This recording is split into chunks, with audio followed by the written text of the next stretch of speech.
दोस्तों नमस्कार, उम्मीद कर रहा हूं आप सब लोग अच्छे होंगे। तो लॉज ऑफ मोशन सीरीज का आज हमारा 18th एपिसोड है एंड लास्ट एपिसोड में हमने कुछ प्रॉब्लम सोल्व की थी। तो आज का एपिसोड भी उसी कंटिन्यूटी में रहेगा, लेकिन आज मैं कुछ इंटरेस्टिंग प्रॉब्लम्स लेने जा रहा हूं दोस्तों।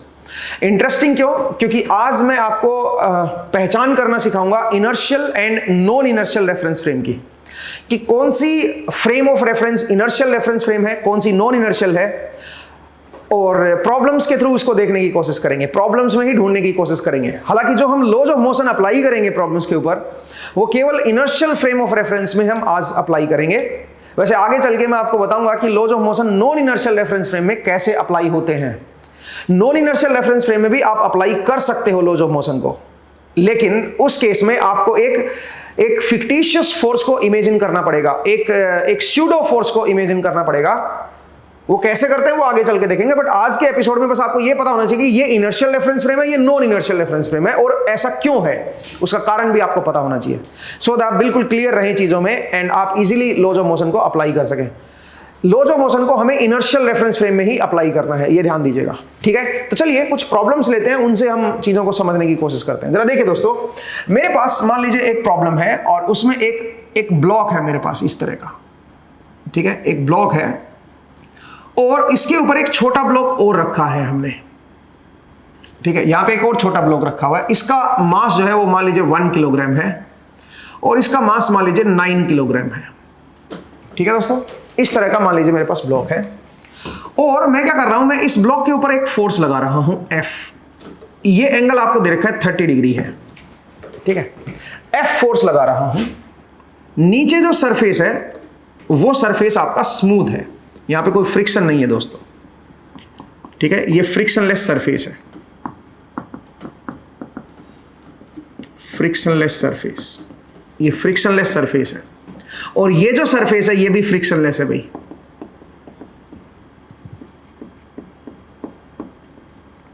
ये भी आपका फ्रिक्शनलेस सरफेस है। अब हम क्या कर रहे हैं, हम इसके ऊपर एक फोर्स लगा रहे हैं F, ठीक है। हमें इस F फोर्स की वैल्यू बतानी है सच दैट ये ब्लॉक जो है ये स्लाइड ना करे इसके ऊपर, क्योंकि आप खुद सोचिए, अगर आपने ऐसे रख के छोड़ दिया तो इस ब्लॉक का जो mg है, इस ब्लॉक पे एक mg फोर्स लगेगा, एक नॉर्मल फोर्स लगेगा। जरा देखिए, अगर मैंने रोक दिया, सोचिए इस नीचे वाले ब्लॉक को फिक्स कर दिया, रुका हुआ है, ठीक है, ये रुका हुआ है, ये फिक्स्ड है मान लीजिए, और यहां पे अगर मेरा ऊपर वाला ब्लॉक देखूं मैं, तो इस ब्लॉक के ऊपर एक mg फोर्स इधर लगेगा और एक आपका नॉर्मल फोर्स लगेगा।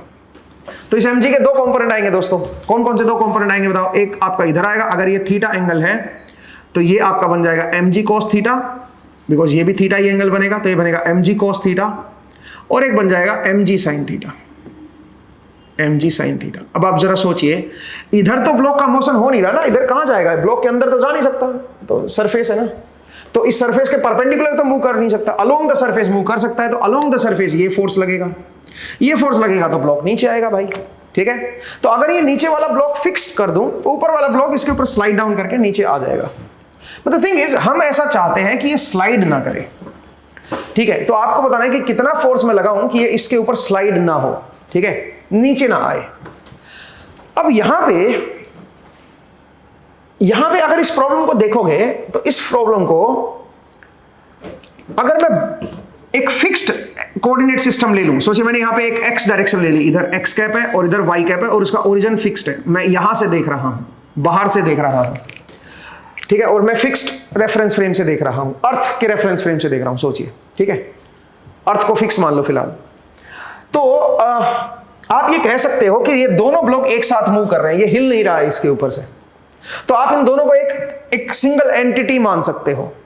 तो अगर आप एक सिंगल एंटिटी मानोगे तो आप ये कह सकते हो कि भाई, क्योंकि मैं फिक्स्ड रेफरेंस फ्रेम से देख रहा हूं और दोनों एक साथ मूव कर रहे हैं और वो भी x डायरेक्शन में मूव कर रहे हैं, माइनस ऑफ x डायरेक्शन में, तो आप ये कह सकते हो माइनस ऑफ x डायरेक्शन में जो फोर्स आपने लगाया है that must be equal to total mass into acceleration. Mass है 10 और एक्सेलरेशन है मेरी a, ठीक है।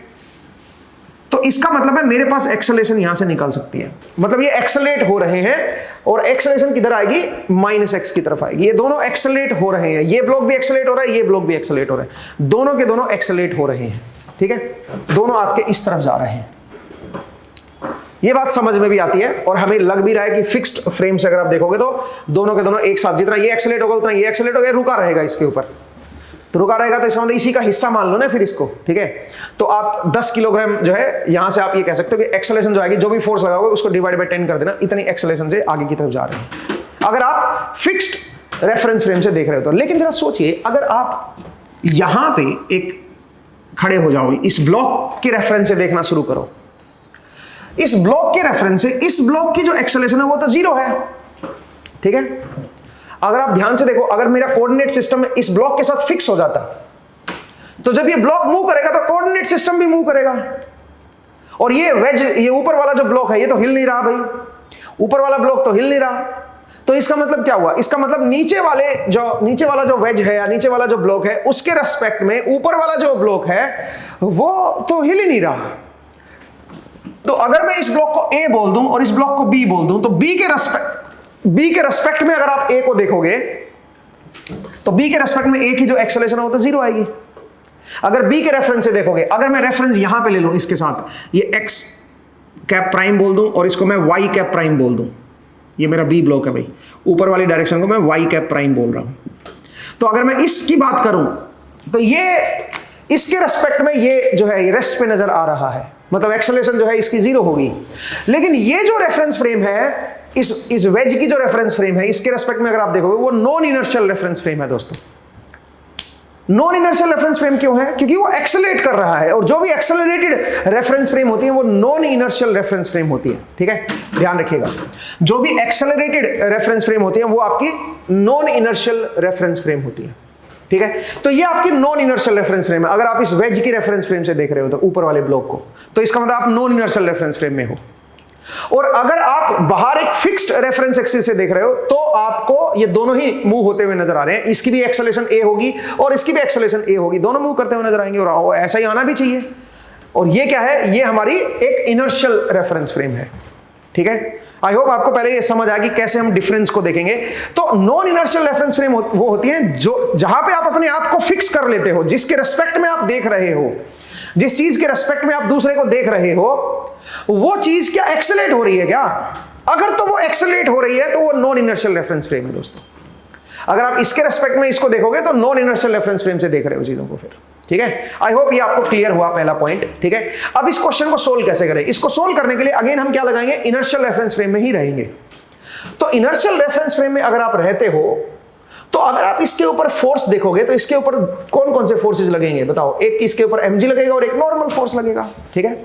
ये तो फोर्स लगेंगे भाई, बिकॉज आप F फोर्स तो इसके ऊपर लगा रहे हो ना, और ये भी मूव कर रहा है, ये भी मूव कर रहा है।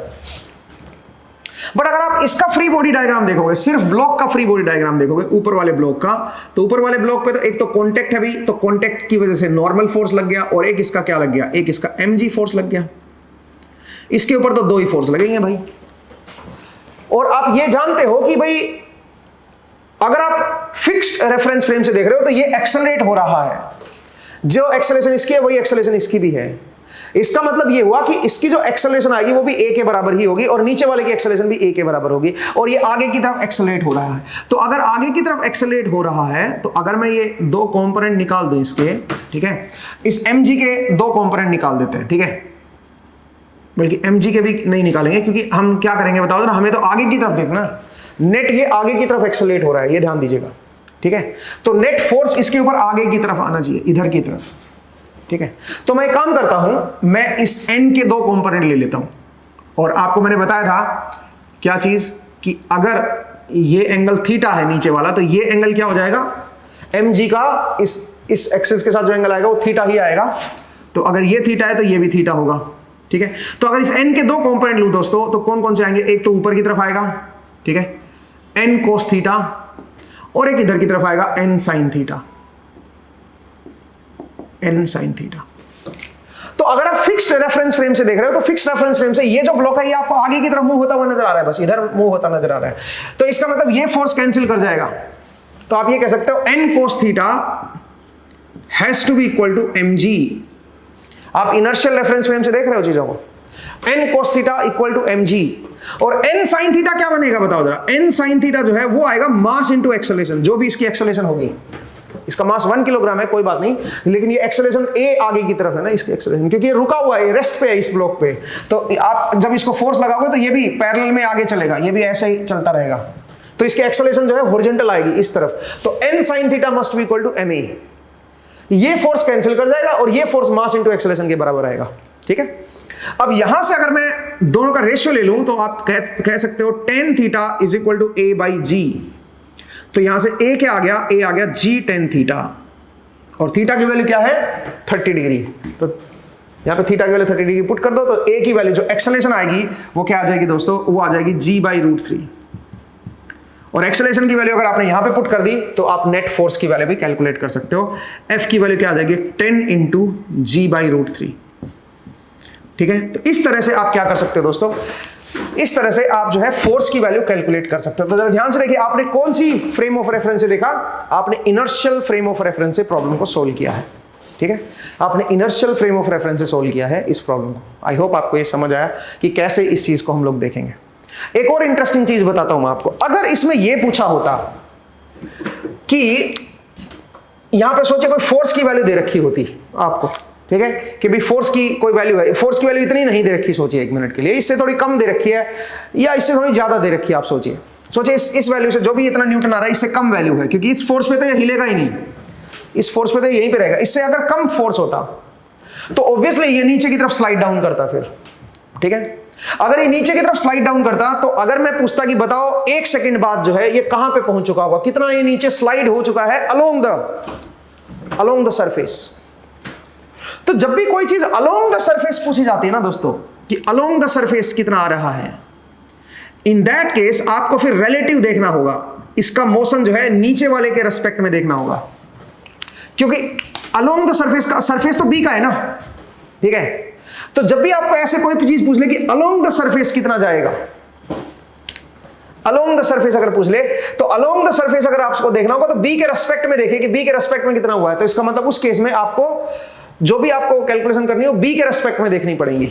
हालांकि बी के रेस्पेक्ट में चीजों को देखने के लिए भी आप इनर्शियल फ्रेम ऑफ रेफरेंस में रहते हुए भी कर सकते हो, नॉन इनर्शियल में तब भी नहीं जाना आपको। आप बोलोगे क्यों सर, बी के रेस्पेक्ट में बताना है, तो बी के रेस्पेक्ट में देख रहे हैं तो बी को तो इनर्शियल मानना, बी को रेफरेंस फ्रेम मानना पड़ेगा ना।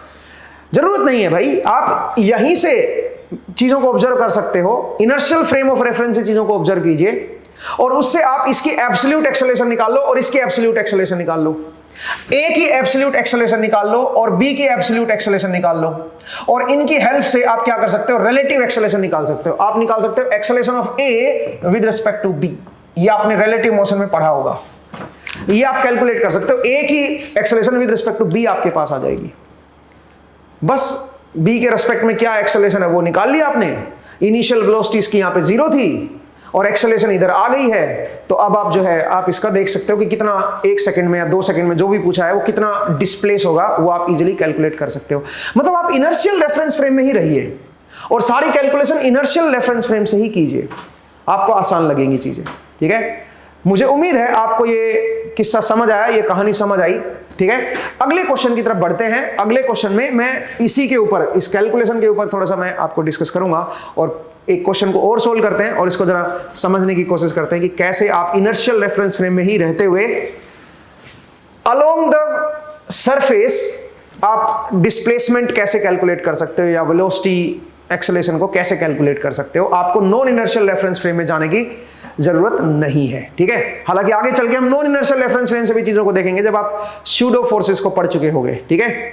तो चलिए अगले क्वेश्चन में मिलते हैं और अगले क्वेश्चन में हम फिर से एक और नया क्वेश्चन लेते हैं और उसको सोल्व करके देखते हैं, ठीक है। प्रॉब्लम क्या है जरा देखिए। प्रॉब्लम कुछ इस तरह की है कि मान लीजिए मेरे पास कोई हॉरिजॉन्टल सरफेस है, हॉरिजॉन्टल सरफेस पे मैंने एक स्केल को रखा हुआ है। अब हॉरिजॉन्टल सरफेस में यहां पे तो कैसे दिखाऊं आपको, उस हॉरिजॉन्टल सरफेस को, जैसे सोचिए हॉरिजॉन्टल सरफेस है, मैंने इसको ऐसे घुमा दिया है, तो बोर्ड को ही आप क्या मान सकते हो, हॉरिजॉन्टल सरफेस मान सकते हो। मान लो कि बोर्ड जो है हॉरिजॉन्टल सरफेस ही था। इस सरफेस के ऊपर मैंने क्या किया हुआ है, एक ऐसे स्ट्रिप को रखा हुआ है, एक पतली सी स्ट्रिप को ऐसे लगा दिया, जैसे स्केल होता है ना, ठीक है। स्केल नहीं होता, मेजरमेंट का जो स्केल होता है, जैसे ये वाला जो स्केल है, ठीक है, ये हॉरिजॉन्टल सरफेस पे ऐसे रखा हुआ था सोचिए। तो जब आप इसको घुमाओगे, जब आप इसको हॉरिजॉन्टल सरफेस को वर्टिकल बना दोगे तो ये स्केल ऐसे आ जाएगा ना। तो इस तरह से ये स्ट्रिप है भाई जो ऐसे रखी हुई है, ठीक है। तो आप इससे कंफ्यूज मत होना। और इस स्ट्रिप के साथ एक ब्लॉक भी ऐसे लगा हुआ है, अटैच नहीं है, मतलब ऐसे रखा हुआ है हमने ब्लॉक, 1 किलोग्राम का मान लीजिए मेरे पास ब्लॉक है, और ये जो स्ट्रिप है ये इस लाइन के साथ मान लीजिए कुछ 30 डिग्री एंगल बना रही है, ठीक है। ये 1 किलोग्राम का ब्लॉक रखा हुआ है, और ये जो इन दोनों के बीच का जो कांटेक्ट है वो मान लीजिए फ्रिक्शनलेस है, मतलब ये जो स्ट्रिप है ये फ्रिक्शनलेस है, ठीक है, स्मूथ है भी, ये फ्रिक्शनलेस सरफेस, ठीक है। ये जो सरफेस है ये फ्रिक्शनलेस है। तो अगर आप इसको इमेजिन करोगे तो कैसा ये हॉरिजॉन्टल प्लेन में है भैया, ठीक है। हॉरिजॉन्टल प्लेन में एक स्ट्रिप ऐसे रखी हुई है और उसके साथ एक ब्लॉक है यहाँ पे, ठीक है। तो अगर मैं ध्यान से देखूं तो इसका जो mg फोर्स लगेगा वो किधर लगेगा बता सकते हो?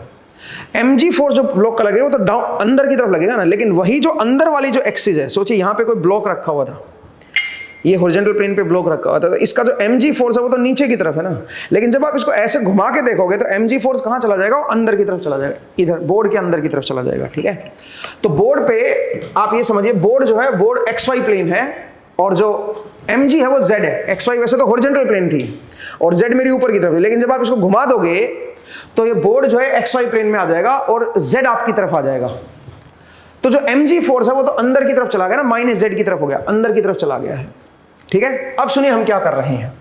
ये मेरे पास कोई फ्रिक्शनलेस सरफेस मतलब ये स्ट्रिप थी और उसके साथ एक ब्लॉक लगा हुआ था 1 किलोग्राम का। अब हम क्या कर रहे हैं, हम इस स्ट्रिप को एक एक्सेलरेशन प्रोवाइड कर रहे हैं, एक एक्सेलरेशन दे रहे हैं 2 मीटर पर सेकंड स्क्वायर की। इसको हम एक्सेलरेट कर रहे हैं दोस्तों, ठीक है, 2 मीटर पर सेकंड स्क्वायर से एक्सेलरेट कर रहे हैं। जब समय 0 था, 0 टाइम, जब हमने ऑब्जर्वेशन स्टार्ट किया, इस चीज को देखना जब हमने स्टार्ट किया, उस टाइम पे ब्लॉक सोचिए यहां पे था,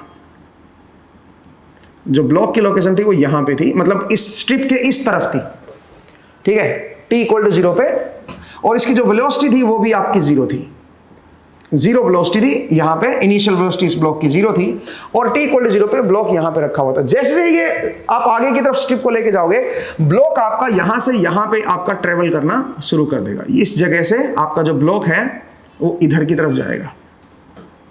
इसका मतलब है ये अपनी कुछ डिस्टेंस इधर की तरफ कवर करना स्टार्ट करेगा, s ये आपका इधर इंक्रीज होना शुरू हो जाएगा, ब्लॉक स्लाइड करेगा इसके साथ साथ उधर, ठीक है।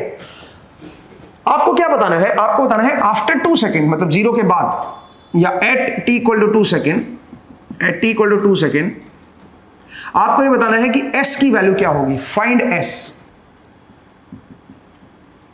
फाइंड s, s मतलब ब्लॉक की क्या लोकेशन होगी, कितना ये इस तरफ स्लाइड हो चुका है, इस स्ट्रिप से कितना उधर जा चुका है, आपको ये बताना है। s की वैल्यू आपको कैलकुलेट करनी है दोस्तों, ठीक है। पहला क्वेश्चन है ये। दूसरा क्वेश्चन क्या है सुनिए, दूसरा क्वेश्चन है at t = 2 second, find velocity of block along the strip, along the strip, strip के अलोंग मतलब इस तरफ जो है वो भी आपको वेलोसिटी बतानी है कि अलोंग द स्ट्रिप जो है वो क्या वेलोसिटी होगी ब्लॉक की, ये भी आपको बताना है भाई, ठीक है। तो ये 2 चीजें आपको कैलकुलेट करनी है। अब ये कैसे कैलकुलेट करें वो जरा समझते हैं। देखिए दोस्तों, यहां पे आप चीजों को 2 तरह से देख सकते हो। कैसे? अगर आप सोचे इस स्ट्रिप के ऊपर कोई कैमरा फिक्स कर दें, तो जब स्ट्रिप आगे की तरफ मूव करेगी तो उसके साथ साथ कैमरा भी फिक्स हो रखा है तो वो भी साथ साथ मूव करेगा। इसका मतलब उस कैमरे के रेफरेंस से अगर आप देखोगे तो उस कैमरे को लगेगा कि स्ट्रिप तो फिक्स है और ब्लॉक उधर जा रहा है। सही बात है। अगर मैं कोई कैमरा इस स्ट्रिप के ऊपर फिक्स कर दूं तो जब स्ट्रिप आगे की तरफ चलेगी, आगे की तरफ जब एक्सेलरेट होगी तो कैमरा भी तो एक्सेलरेट होगा क्योंकि उसके ऊपर फिक्स्ड है। तो कैमरे का जो इस स्ट्रिप पे जो नजर रहेगी उसको लगेगा कि ये स्ट्रिप तो मेरी स्टेशनरी है, ये तो आगे नहीं चल रही है। लेकिन जो ब्लॉक है वो क्या कर रहा है, वो इस तरफ मूव कर रहा है। अब आप लॉजिक लगाओ, इस ब्लॉक के ऊपर इस तरफ कोई फोर्स लग रहा है क्या? इस तरफ तो कोई फोर्स नहीं लग रहा भाई, ठीक है, कोई हमने एक्सटर्नल फोर्स नहीं लगाया, इस तरफ कुछ नहीं लग रहा, बट स्टिल ब्लॉक ने मूव करना स्टार्ट कर दिया उधर। बिना किसी फोर्स के ब्लॉक जो है इधर मूव करना शुरू हो चुका है। तो ये तो लॉज ऑफ मोशन के अगेंस्ट हो गया भाई, ठीक है, वो उसको तो वायलेट कर गया। ऐसा इसलिए हुआ बिकॉज जब आप अपने कैमरे को यहां पे फिक्स कर देते हो और उसकी नजर से चीजों को देख रहे हो, कैमरे के रेफरेंस से चीजों को देख रहे हो या इस स्ट्रिप के रेफरेंस से चीजों को देख रहे हो, क्योंकि कैमरा आपने स्ट्रिप पे फिक्स कर दिया ना, तो आपको ये उधर मूव होता हुआ नजर आ रहा है ब्लॉक। तो ऐसा इसलिए हो रहा है दोस्तों बिकॉज आप खुद नॉन इनर्शियल रेफरेंस फ्रेम में हो, बिना किसी फोर्स के एक्सेलरेशन आना शुरू हो जाएगी, ठीक है। तो इसका मतलब है नॉन इनर्शियल रेफरेंस फ्रेम में हो। या आप खुद सोचिए, अगर मैं अपनी फ्रेम ऑफ रेफरेंस स्ट्रिप के साथ फिक्स कर दूं, अपनी आईज को इसके साथ, इसके रेफरेंस से देखना शुरू करो, यहां पे अपना घर बना लो, यहां पे बैठ जाऊं अगर स्ट्रिप के ऊपर में, और यहां से देखना शुरू करूं ब्लॉक को, तो इसका मतलब मैं खुद एक्सेलरेट कर रहा हूं क्योंकि मैं स्ट्रिप पे बैठ गया हूं। तो मेरी जो फ्रेम ऑफ रेफरेंस है वो एक्सेलरेटेड रेफरेंस फ्रेम हो जाएगी। इसका मतलब मैं एक नॉन इनर्शियल रेफरेंस फ्रेम में आ जाऊंगा। तो ये जो स्ट्रिप की जो फ्रेम ऑफ रेफरेंस है, अगर आप इस स्ट्रिप के ऊपर बैठ के देख रहे हो तो ये एक नॉन इनर्शियल रेफरेंस फ्रेम बन जाएगी दोस्तों। आप समझिए ऐसा क्यों, ठीक है। और उस केस में आपको ये ब्लॉक उधर जाता हुआ नजर आएगा, ये आपको स्टेशनरी नजर आएगी, और सोचिए आपको ऐसा लगेगा कि ये जो ब्लॉक है ये उस तरफ स्लाइड हो रहा है बिना किसी फोर्स के। तो वहां पे लॉज ऑफ मोशन लगाना मुश्किल हो जाएगा। मुश्किल तो नहीं होगा, मतलब आगे चल के आप देखना उस पर भी लगा सकते हैं हम लोग, बट एक दिक्कत आपको ऐसा लगेगी कि बिना किसी फोर्स के जो है ना एक्सेलरेट हो रहा है ब्लॉक।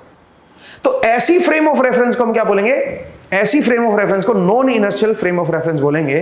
तो आपको मैंने बताया कि पहचान कैसे करते हैं। अब आइए इस प्रॉब्लम को सोल्व करने का जहां तक सवाल है, तो इस प्रॉब्लम को हम इनर्शियल फ्रेम ऑफ रेफरेंस से ही चीजों को देखने की कोशिश करेंगे।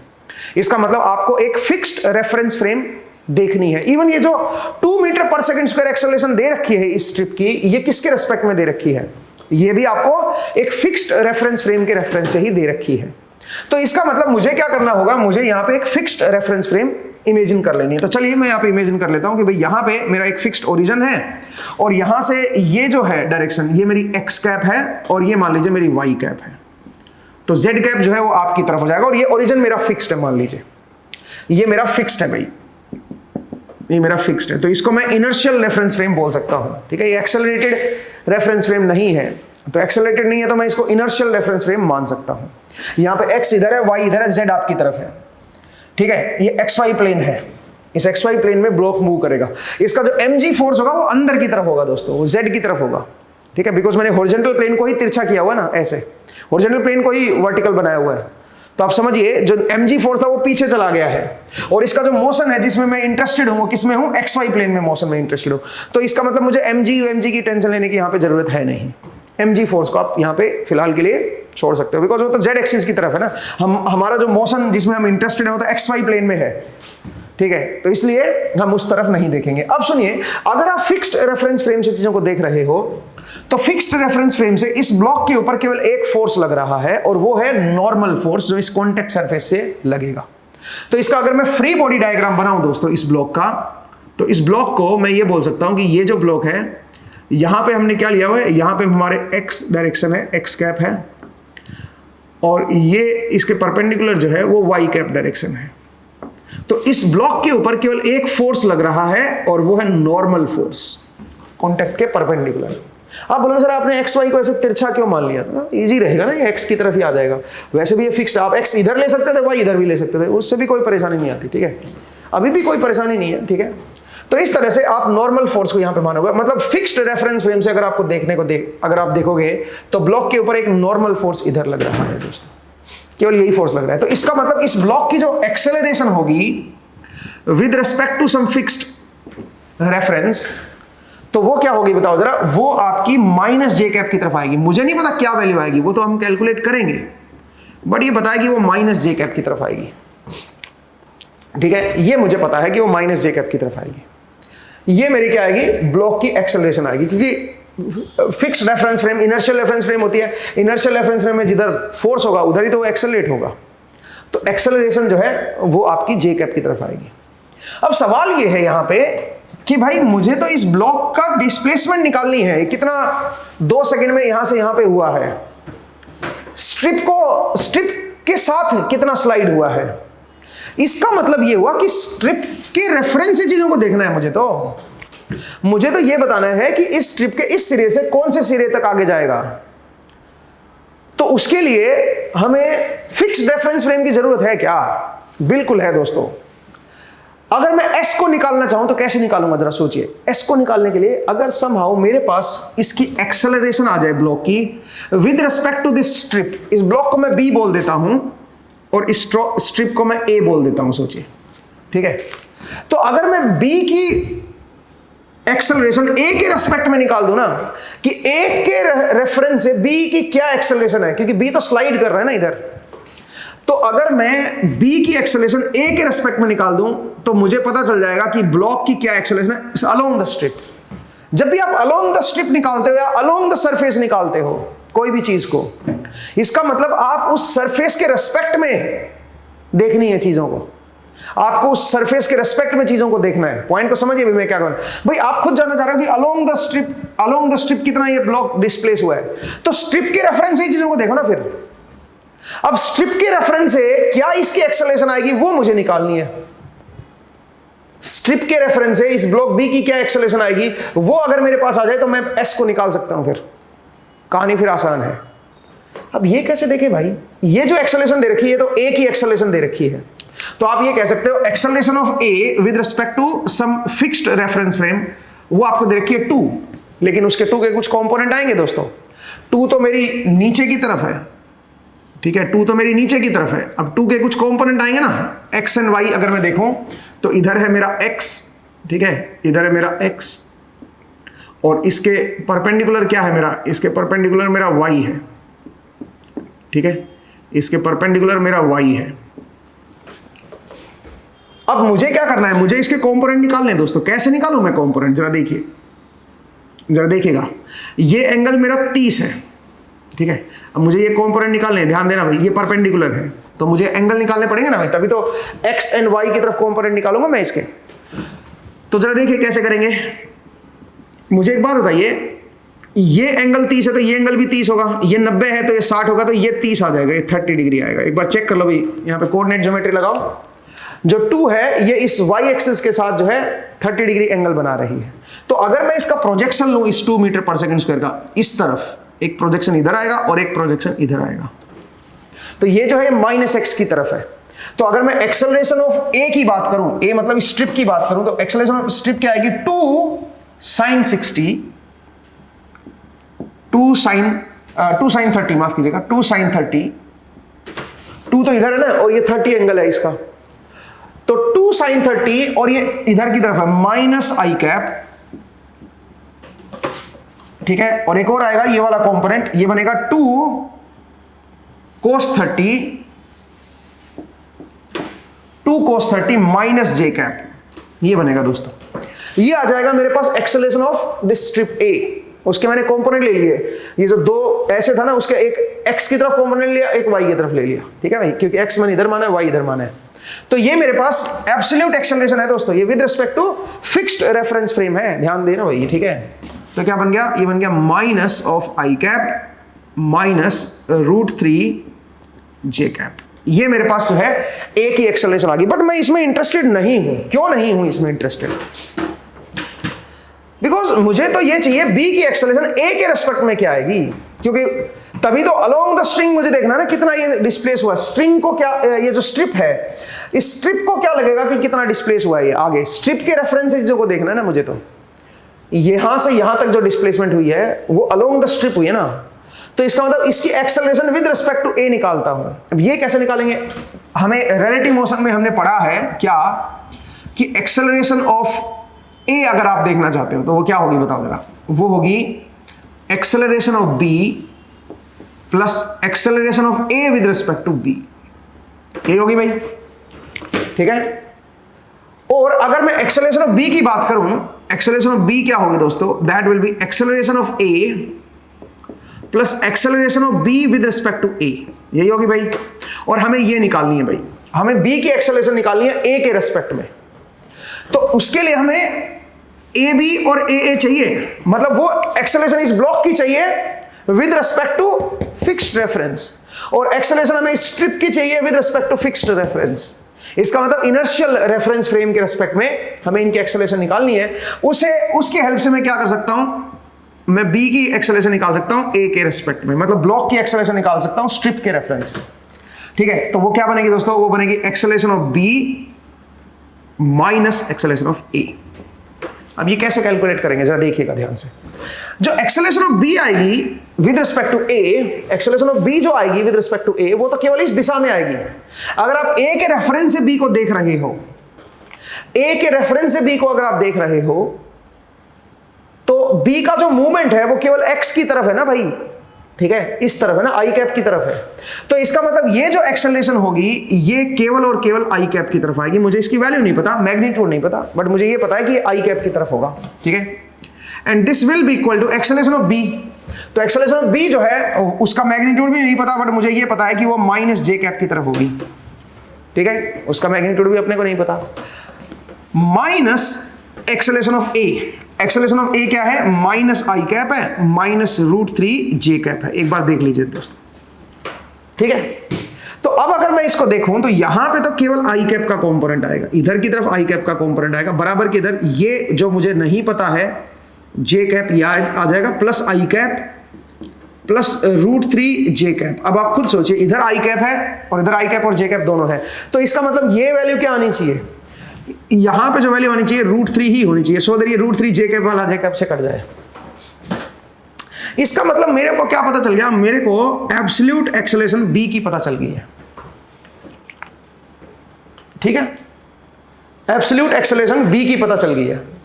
इस ब्लॉक की एब्सोल्यूट एक्सेलरेशन मेरे पास आ गई है कि इस ब्लॉक बी की जो एब्सोल्यूट एक्सेलरेशन आएगी वो क्या आएगी, वो आएगी √3, ठीक है, वो आएगी √3। लेकिन मैं ये इंटरेस्टेड हूं इसमें, मैं इंटरेस्टेड हूं acceleration of B with respect to A में।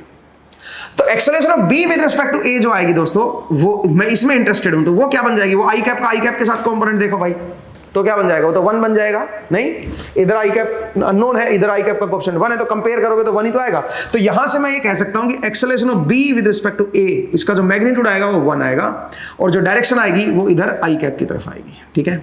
यहां से ये पता चल गया मुझे, और मुझे एब्सोल्यूट एक्सेलरेशन पता चल गई किसकी, बी की भी, बी की भी एब्सोल्यूट एक्सेलरेशन पता चल गई with respect to fixed reference frame, कि बी की जो एब्सोल्यूट एक्सेलरेशन है वो क्या है, और वो एक्सेलरेशन इस तरफ होगी, ध्यान दीजिएगा, आई माइनस जे कैप की तरफ होगी भाई, ठीक है। जो बी की एब्सोल्यूट एक्सेलरेशन आएगी ए बी, आई होप आपको समझ आया, वो आएगी √3 एंड माइनस जे कैप की तरफ आएगी भाई, क्योंकि नॉर्मल फोर्स इधर है ना भाई, ठीक है। तो ये मेरे पास एब्सोल्यूट एक्सेलरेशन आएगी बी की। अगर आपसे कोई बी की एक्सेलरेशन पूछ ले तो आप कैसे बताओगे, इस तरफ आएगी और वो √3 के बराबर होगी, ठीक है। मुझे उम्मीद है आपको ये समझ आया। आगे बढ़ते हैं थोड़ा सा, अब क्वेश्चन के ऊपर आते हैं। अब मुझे बताना है कि 2 सेकंड में अलोंग द स्ट्रिप कितना ये डिस्प्लेस हो चुका है ब्लॉक। तो हमें अलोंग द स्ट्रिप एक्सेलरेशन पता है कि अलोंग द स्ट्रिप जो है इस ब्लॉक की एक्सेलरेशन क्या है। आप बोलोगे अलोंग द स्ट्रिप कैसे निकालोगे, अलोंग द स्ट्रिप का मतलब है स्ट्रिप के साथ साथ, तो स्ट्रिप के साथ साथ इसकी एक्सेलरेशन जो निकालनी है तो वो क्या होगी, वो होगी acceleration of B with respect to A. Strip को इसकी क्या एक्सेलरेशन नजर आ रही है वो होगी, और वो हम ऑलरेडी निकाल चुके हैं इस तरह से, ठीक है, रिलेटिव मोशन से, और वो आ गई है हमारे पास 1 मीटर पर सेकंड स्क्वायर। तो इसकी एक्सेलरेशन है 1 मीटर, कांस्टेंट एक्सेलरेशन आ गई है भाई। तो s की वैल्यू क्या होगी, s equal to ut, u की वैल्यू 0 है भाई, plus half at square, t की वैल्यू 2 है तो उसका स्क्वायर कर दो, तो ये कट गया यहां से, तो ये क्या बन गया बताओ, ये बन गया मेरे पास 2 मीटर। इसका मतलब अलोंग द स्ट्रिप 2 सेकंड में ये 2 मीटर चल चुका होगा, 2 मीटर चल चुका होगा अलोंग द स्ट्रिप। ध्यान रखिएगा इस पॉइंट को, ठीक है। अलोंग द स्ट्रिप जो है वो 2 मीटर चल चुका होगा। तो अब नेक्स्ट जरा देखिए दोस्तों, तो ये तो हमने निकाल लिया s की वैल्यू कि अलोंग द स्ट्रिप जो है वो कितना डिस्प्लेस होगा। अब अगला सवाल ये है कि इसमें आपको बताना है कि अलोंग द स्ट्रिप वेलोसिटी क्या होगी 2 सेकंड के बाद। तो वो भी बहुत आसान है भाई आपको एक्सेलरेशन पता है, अलोंग द स्ट्रिप कांस्टेंट है तो वेलोसिटी भी निकाल लो। तो v इज इक्वल टू क्या होता है, v is equal to u plus at। a की वैल्यू क्या है, अलोंग द स्ट्रिप एक्सेलरेशन मुझे पता है क्या है, एक्सेलरेशन वो है 1, और t की वैल्यू 2 है, तो ये बन जाएगा 2 मीटर पर सेकंड। तो अलोंग द स्ट्रिप जो वेलोसिटी है वो आपके पास 2 मीटर पर सेकंड आएगी। वैसे आप इस वेलोसिटी को दूसरे तरीके से भी कैलकुलेट कर सकते हैं, रिलेटिव वेलोसिटी से भी निकाल सकते हैं। ये कौन सी वेलोसिटी है, ये वेलोसिटी है velocity of b with respect to a। ध्यान रखिएगा अभी ये वेलोसिटी, क्योंकि अलोंग द स्ट्रिप तो वही आएगी ना भाई, b की वेलोसिटी a के रेस्पेक्ट में क्या आएगी, ये वो है, एब्सोल्यूट वेलोसिटी नहीं है ये, ठीक है। अच्छा दूसरी बात, अगर मैं आपसे पूछूं कि भाई बताओ s की वैल्यू क्या हुई है, s मतलब यहां से ऑब्जर्व किया गया है, अलोंग द स्ट्रिप ऑब्जर्व किया गया है। अगर मैं आपसे नेट पूछता कि नेट ये कितना डिस्प्लेस हुआ है, ओरिजिनल लोकेशन से कितना ये डिस्प्लेस हुआ है, तब आपको जो है ना अलग तरह से करना होता, क्योंकि ओरिजिनली तो ये कहीं यहां पे बैठा होता, जैसे जैसे स्ट्रिप नीचे की तरफ आएगी वैसे वैसे ये जो है ना आगे की तरफ आना शुरू हुआ है, ठीक है, वैसे वैसे ये यहां तक पहुंचा है, ठीक है। तो पॉइंट को समझिए भाई कि भाई असल में हो क्या रहा है, ठीक है। तो मुझे उम्मीद है आपको ये समझ आया कि भाई कैसे इस प्रॉब्लम को हम सोल्व करेंगे, ठीक है। ऐसे ही अगर मैं इसमें पूछता कि बताओ वेलोसिटी क्या आएगी इसकी, बताइए भाई इसकी जो वेलोसिटी है, नेट वेलोसिटी क्या होगी, तो नेट वेलोसिटी का मतलब with respect to fixed reference axis में वेलोसिटी निकालना चाह रहा हूं इसकी, ठीक है, वो मैं जानना चाह रहा हूं। वो क्या वेलोसिटी होगी, वो उसके लिए फिर आपको एब्सोल्यूट वेलोसिटी निकालनी होती है। ये तो वेलोसिटी अलोंग द स्ट्रिप है भाई, अलोंग द स्ट्रिप का मतलब ये होता है, अलोंग द सरफेस का मतलब क्या होता है, सरफेस के रेस्पेक्ट में, ठीक है, वो ये होता है दोस्तों, सरफेस के रेस्पेक्ट में क्या है, ठीक है। आई होप आपको ये प्रॉब्लम समझ आई, थोड़ी सी टिपिकल प्रॉब्लम थी, बट किस तरह से इस प्रॉब्लम को सोल्व करेंगे वो मुझे उम्मीद है आपको समझ आया। चलिए अब अगली प्रॉब्लम की तरफ बढ़ते हैं, तो मैं इसको रब कर देता हूं और नेक्स्ट प्रॉब्लम को जरा देखते हैं, ठीक है। तो चलिए दोस्तों नेक्स्ट प्रॉब्लम की तरफ बढ़ते हैं। तो दोस्तों अब एक काम करते हैं, इसी क्वेश्चन पे रहते हैं, ठीक है, और इसी में कुछ और नई चीजों को फाइंड करने की कोशिश करते हैं, जो मैं आपको इस क्वेश्चन में डिस्कस भी कर रहा था, तो उन्हीं चीजों को फाइंड करते हैं। देखिए t इक्वल टू 0 पे ब्लॉक की जो पोजीशन है वो समवेयर यहां पे थी, ठीक है। t इक्वल टू 2 सेकेंड पे क्या हुआ होगा, ये आगे बढ़ रहा है भाई 2 मीटर पर सेकेंड स्क्वायर से, ठीक है, और ये एंगल है 30, ये 1 किलोग्राम का ब्लॉक है और ये फ्रिक्शनलेस सरफेस है। तो t इक्वल टू 2 सेकेंड पे ये जो स्ट्रिप है ये यहां से समवेयर यहां पे आ चुकी होगी, और ये सिरा जो है वो मान लीजिए यहां पे आ चुका होगा, मतलब इसके बिल्कुल पैरेलल ही रहेगी, ठीक है। अगर मैं दिखाऊं आपको तो इस तरह से यहां पे आ चुकी होगी, ये वाला सिरा जो है वो यहां पे आ चुका होगा और ये वाला सिरा जो है वो यहां पे आ चुका होगा t इक्वल टू 2 सेकेंड पे, और ये जो ब्लॉक है ये समवेयर यहां पे पहुंच चुका होगा, ये जो ब्लॉक है ये समवेयर यहां पे पहुंच चुका होगा, ठीक है। अब हम जानते हैं कि यहां से कितनी डिस्टेंस ट्रेवल कर चुका है, ये हम ऑलरेडी निकाल चुका है, 2 मीटर इधर ट्रेवल कर चुका है, 2 मीटर आपका यहां से यहां तक ये ट्रेवल कर चुका है दोस्तों, ये हम ऑलरेडी जानते हैं। t इक्वल टू 2 सेकेंड में 2 मीटर ये इधर चल चुका है।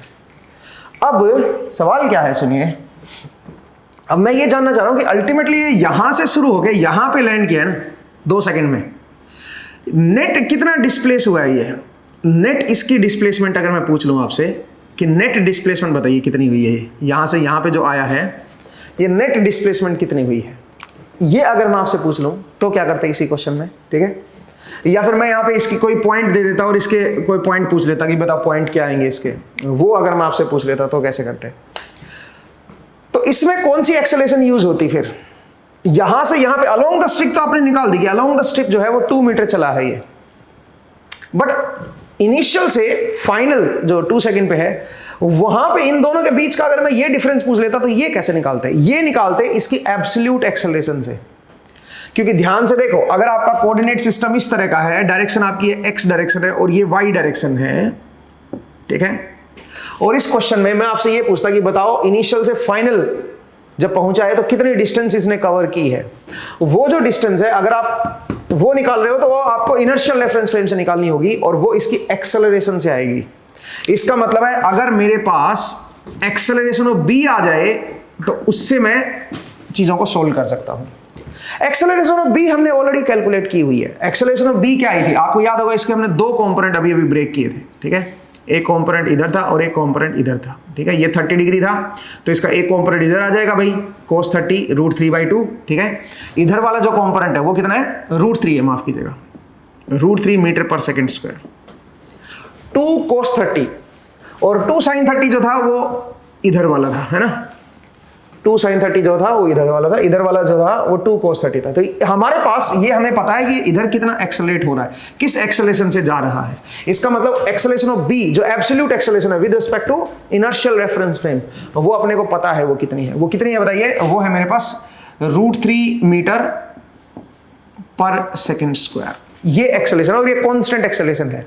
तो आप बताओ अगर ये कांस्टेंट एक्सेलरेशन से इधर जा रहा है तो इसकी डिस्प्लेसमेंट कितनी होगी इस तरफ, क्योंकि अल्टीमेट तो मोशन इसका इधर ही है, अल्टीमेट मोशन तो ये यहां से यहां पे गया है।